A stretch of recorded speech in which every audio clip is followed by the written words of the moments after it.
Hello guys, nagawa pa ako ngayon ng tinapay. Tinatawag na pugos, hindi dito sa Arabic.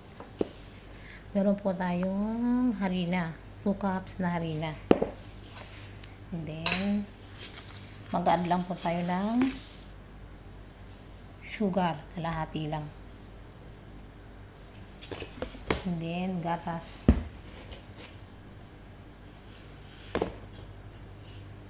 Isang punong gatas.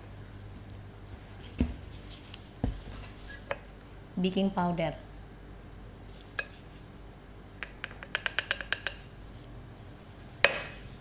At mantika. Ayan, halo-haluin muna natin.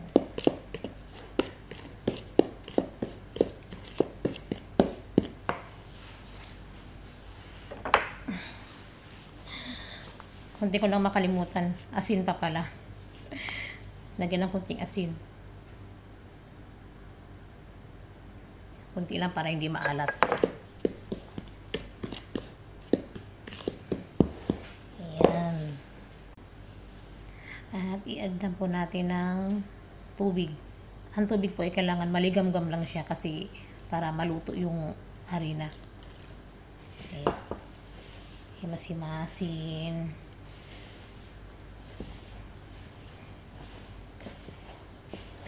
Masin-masing maigi para mabuo, di ba?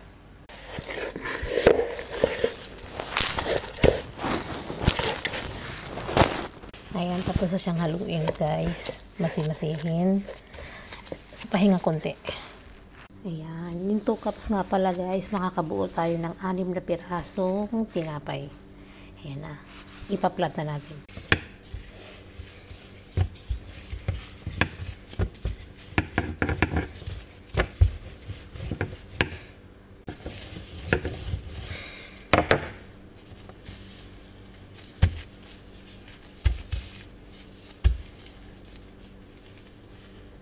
Ayan.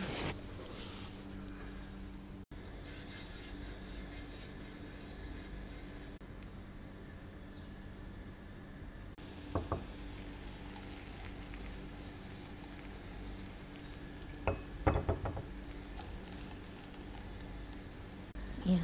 Ganito pagluto nito, guys. Ilalagay mo lang sa plat na kawali. Ilalagay ng kunting mantika.